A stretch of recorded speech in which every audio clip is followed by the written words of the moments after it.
about gender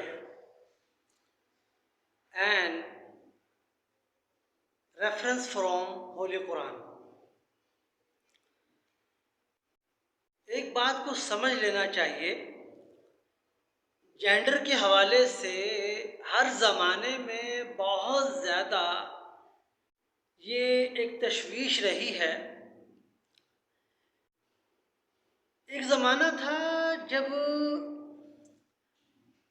gender के हवाले से ये था कि 3000 लोगों में से 1% ट्रांसजेंडर पैदा हुआ करते थे।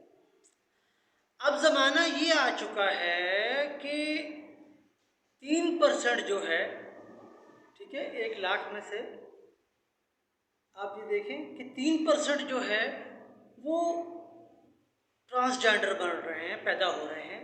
उनकी वजूहात हैं, उसकी वजह है। जब आप उस वजूहात को समझेंगे, उन वजहों को समझेंगे, तो आपको बआसानी ये बात समझ में आ जाएगी कि ट्रांसजेंडर होना कोई बुरी चीज़ नहीं है। ये 2 चीज़ों पर होता है, मैं उसकी आगे इसकी वजाहत करता हूँ। सबसे पहले आप सेक्सुअल एजुकेशन को समझिए। देखिए, आजकल सेक्सुअल एजुकेशन को सिखाना समझाना बहुत ज़रूरी है। उसकी वजह ये है कि हमारी नस्लों में जब सेक्सुअल एजुकेशन नहीं पढ़ाई जाती, नहीं सिखाई जाती, उसके नुकसानात ये होते हैं कि उससे ट्रांसजेंडर पैदा होते हैं। एक ज़माना था तो हर चीज़ सिखाई जाया करती थी। अब सेक्सुअल एजुकेशन को स्कूल के निसाब में शामिल करना जो है बहुत ज़रूरी है, इसलिए कि इस बात को समझना ज़रूरी है कि embryo, first of all embryo को जब आप समझेंगे, एम्ब्रियो के अंदर जो एक्स एग होता है, उसमें जब वो अटैचमेंट जो होती है वाई की या एंड अदर एक्स की, तो उससे जो जर्मिनेशन होती है वो आगे नस्ल बढ़ती है। तो जबकि सुपर वोमेन में कुदरती तौर पर इजाफी सेल लेने की सलाहियत मौजूद होती है, जिसे पहले इस बात को समझ लीजिए, जिसे कुरान पाक ने इस जुमले से फरमाया जब कहा गया कि वयसअलूनका अनिल महीज़, जिस हैज से मर्द औरत से दूरी इख्तियार करता है, उस मर्द को ये समझ लेना चाहिए कि रब्बुल इज़्ज़त, क्योंकि कुरान रब्बुल इज़्ज़त की कलाम है, किसी शख्स की कलाम नहीं है, उस मर्द को ये समझ लेना चाहिए कि रब्बुल इज़्ज़त ने क्या कहा है।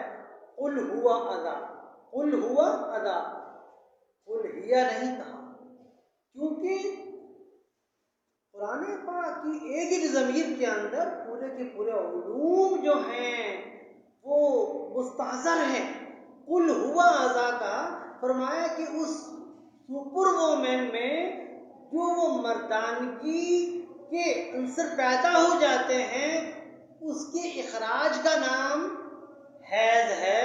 कुल हुआ अज़ा का, इस बात को अगर समझ लेंगे तो आपको समझ में आएगा कि super women, starting the human life from women, super women से मैन पैदा हुआ, वो इसी थ्योरी की डिटेल है। यहाँ पर आप जब इस बात को समझेंगे कि x plus x women and x plus y man, जब हार्मोन चेंज होते हैं, जब मर्द में मर्दाना कमज़ोरी होती है, या मर्द को सही मानों में सेक्सुअल हवाले से औरत को सही मानों में वो सही मानों में रिलैक्स नहीं कर पाते, तो उसकी वजह से बहुत सी चीज़ें ऐसी बनती हैं इंसानी लाइफ में जिसमें औरत पावरफुल फील होती है।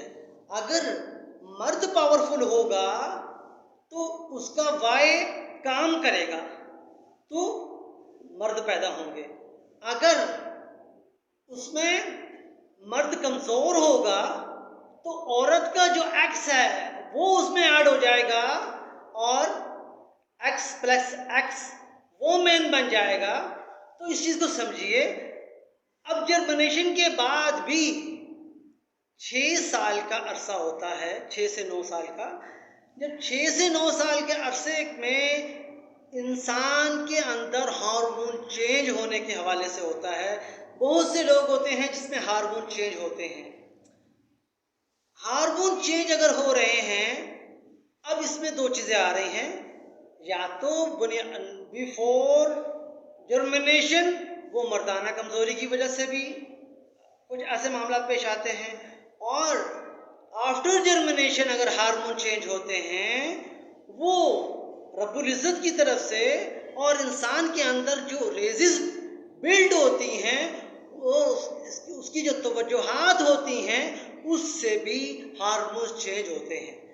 अब अगर 3% लोग इस दुनिया में ट्रांसजेंडर बन रहे हैं, वो भी इंसान हैं, उनको समझना चाहिए। तो इसलिए जेंडर इक्वालिटी की बहुत ज़रूरत है।